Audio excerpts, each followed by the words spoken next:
Welcome to another episode of the Movement Revisionist Podcast. This is our fifth episode, but our first virtual recording with the one and only Dr. Marie Fitz, also known as Dr. Whitt Fitz. Let's see, I'm sure there might be some technical difficulties for our first time, but let's just see if we can hear you. Are we good? Sound check, one, two, three. Oh, let's go. I hear you. Yes. Okay. Beautiful. Nice. Well, I know I've already had you on for the first ever episode. We're already at five. Why don't you tell the people just who you are and what you're about? Cool. So I am Dr. Whitford on Instagram and the YouTubes, and I am a practicing physical therapist here in now Alabama. But I primarily work with runners. That is my specialty, both in the clinic and online. So if you have any running performance questions or strength questions, I'm your physical therapist to answer them. Absolutely. Very entertaining content on Oh, Instagram well, and thank you. YouTube. So if you don't follow her already and you're a runner, then wow, you're missing out on some good intel. So today, I know I had you on uh, your soapbox with shin splints last time, Mhm. but today I want to discuss runners and strength training. Specifically, how much strength training? Should they be strength training? Kind of give us the 101 on the marriage between the two activities. Yeah. So to start off, there are some old school runners that I see in the clinic, and they insist, nope, I'm just fine. I don't need to strength train. I've never gotten injured. I'm not going to get, wait, no, I am injured. That's why I'm here in the clinic. And I say, yes, but I'm fine. I don't need it. I'm like, you might want to think about it. And what's hard is that in the fitness culture, there's a lot of emphasis on going to the gym every day. And so runners can feel a little like, but I'm not part of that. I run every day. So that's not for me. But in reality, we are having this growing body of evidence demonstrating that when a runner strength trains at least 2 times a week, it dramatically decreases their risk for injury and it improves tendon stiffness, obviously muscle strength, which improves pace and also improves running economy. So, just because you don't want to means you're kind of missing out on all of these fantastic benefits. So those sound like a lot of pros. I'm Yeah, not finding the cons yet. it takes time. It's too hard. I don't know what I'm doing. I run too much. Like, okay. Like I understand the time part, but Yeah, I'm sure it's trying to find that blend. Mhm. So why don't we try, because this is what you do for a living. Let me see if I could tee up an example and then you kind of give your professional opinion on it. So let's Cool. say I am just a 5, 10K runner. I try to run maybe five, six, races a year. I probably run on average 4 or 5 days. How would you scale strength training and maybe modify some of the running training at the same time? Excellent question. So, with that, this really applies to really any runner also. That's kind of the beauty of strength training and running together. For this particular runner, I would say I definitely still want you to train 2 times a week. And the place to start is these strength training sessions. They only have to be 20, 25 minutes to be effective. The trick, though, is finding and doing the exercises that give you the most bang for your buck. The pitfall I see a lot of runners falling into that isn't their own fault because, frankly, a lot of common running sources, I'll keep it vague, like to promote body weight exercise because it's easy to start with, which I can applaud. Like we all have to start somewhere, regardless of being a runner or a patient with low back pain. Like you have to start somewhere with the basics. And so runners start with body weight exercises to learn how to squat and a basic push-up and a plank, which are great, but they stay there when in reality we need to go to the next step, and now we have to start loading you because you're not going to run your 10K or even your marathon after only one run. Like there are deliberate like 8 to 20 week plans for a specific race.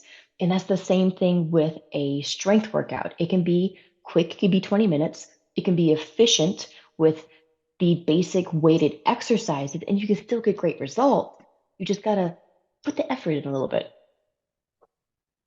I love that answer. And one Beautiful. thing I didn't even think to ask, how much time should it take with your Mhm. strength training session? Yeah. This isn't like you're about to bro down at the gym for an hour and a half, 2 hours, because no one has that kind of time.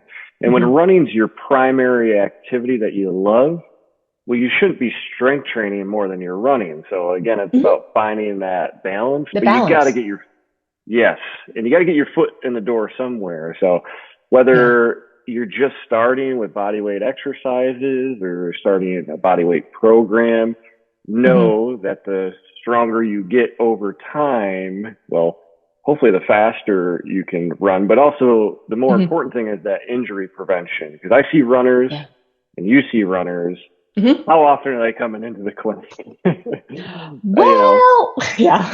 you know, so the runners that I typically see in my patient population is running is the only activity they're doing. And they might be Hmm. doing it 5, maybe even 6 times a week, which is good because they're enjoying a physical activity. And I hate Hmm. telling someone not to do something, Yeah. but if it could be causing harm, that's where we have to have that conversation. But maybe it's something where you're still running as your primary Correct. activity, but you have that secondary activity that's only going to boost your potential in your primary activity. Hmm. I'm getting excited. Clearly, just talking about this, I just see where the marriage of these two things can come together. So, Absolutely. what about you and your patient population? Are you seeing just runners as just running, and they don't? Is it uncommon for a runner to already be strength training? It has actually changed since, like, I'm gonna say, like, when I started running in high school, it was really just run. Like, you should be doing some body weight exercises. We always did a core circuit, and that was it. But as I've actually started practicing, once I started practicing as a PT and getting more runners in the clinic, it was very cool to see that transition of that information finally getting out into the running population of, yeah, I guess I should finally start doing this. So it really became more of a 50-50 split. So I actually have been seeing more runners strength train or actively or purposefully engaging in other activities. So one runner I have right now who's a busy mom, she's had this plantar fasciitis for little over a year. She really enjoys bar classes and Zumba classes on top of it. So I'm like, you know what? Like, I like you just said, I don't want to tell you not to do an activity you enjoy. And if you genuinely enjoy these bar classes in addition to running around with your kids, like please make the time for you to go do activities that you love to do. And like we Mm-hmm. modify that a little bit, we modify the running a little bit, and I give her exercises obviously to do too, but it's blending everything together that the runner loves. Like that's what makes that runner and maybe patient or client successful. Yeah, it's about, well, everybody's individual, but Absolutely. and if you have to start somewhere with them. So Hmm. that's awesome that they're already incorporating that and just talking to Yeah, you through, well, I think we've known each other for years, if not close to it. that's true. Yeah, Um, I've full disclosure, I've never been a runner. that's okay. Maybe it's something I'll get into in the future, but strength training is my primary activity that I Hmm. love. So it's easy Yeah. for me to be passionate about something like that because that's where uh, most people I see aren't runners. So if they're like Hmm. my typical desk worker, if they're not doing any activity, then always trying to transition them aftercare into a general strength training program. Just because Hmm. the research says that injury prevention is I mean, I don't even think you can argue it at this point. So it only makes sense that if we can incorporate that within another activity, that it's Mhm. only going to help. But when it comes to specific strength training, I'm guessing like one of those days you're not like a chest tries type exercise. Does the running strength training program incorporate a lot of the movement patterns we see in running? So that is where I like to live. I am I love strength training. Like I am the weirdo that like I actually will spend an hour at the gym if I have it available to me because I love that type of movement. I realize not all runners are like that. But in that hour at the gym, it gives me a chance to play and experiment with different lifts and how to runnerify them. And that's where I like to take regular strength exercises and make them meet the requirements and needs of a runner. Because another hurdle for runners is they don't want to do it because it's not like running, so it's not exciting. And I get like, why do you want to eat your vegetables if you don't like Brussels sprouts, right? Like I know they're good for me, but I don't like them. But you wrap them in bacon and all of a sudden you're like, you know what? I will eat five. I maybe 10. Like it just like it Now, changes, right? You're like, just give it all to me, right? Okay. now we're So talking. I can't make strength training like bacon. It's kind of impossible. Like, you have to be perfect. But I can at least make strength training look like running. And that is by giving it a single leg focus when it's appropriate. Like you have to build up to single leg squats, right? Um, Adding in different positions, like I'll add in different arm movements so you can see and feel that it looks like running. We focus on single leg balance because running is a single leg activity. You don't run on two legs like the Tin Man, right? It's kind of weird. So by changing the position or taking away a limb, we can actively transform the strength exercise into something that actually relates to the runner's passion, which is probably running. Marie, I've been following your content for a while now, and one of the things I love is literally almost every post you're showing a strength training exercise, but also relating it to running and why it's Yeah. important. Again, Mhm. plugging you if you're interested in getting into strength training, give her a Thank follow. you. So I have a free strength guide for runners. It was a workshop before, and then I decided, you know what? I'm not just going to do this one time a year. I'm going to make the actual exercises, the format available to everyone all the time. So we can leave a link down below in your description box or wherever you have this podcast. That way they can grab it's free. Like you click the link, you put your email in, boop, it gets sent to your email. Like that's it. And that way you have a program, the runner has a program to start with, experiment, and play with a little bit. That's awesome. At least opening Mhm. up their mind to it, because Absolutely. Yeah. if it's a new activity for them, it's like It's if kind of you went to scary. the gym for the first time, you're like, that guy's big and There's scary and there's lifting sweaty, 800 gross pounds. boys there. I'm like, ew. No. I do not want to touch that machine because it is nasty now. Well, that's awesome that you have that resource, and Yeah. we'll definitely link that below. I love how you incorporate, or at least getting someone into the mindset of strength training, just be like, hey, we're training this because this is what you need for Mhm. your running form or your strength. And then Yeah. really wrapping it in bacon, like you mentioned, so then it kind of connects the dots.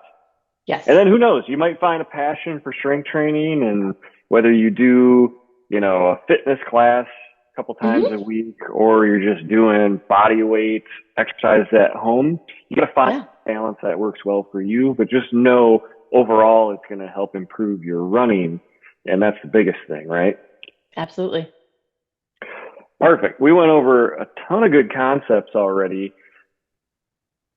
Any last things that you want me and us, the audience, to know about strength training and its marriage with running? That you will never regret the strength workouts you do. A lot of reasons runners want to shy away from them is they say, oh, but I'll be too sore for my run tomorrow, so it's not worth it because my performance will suffer.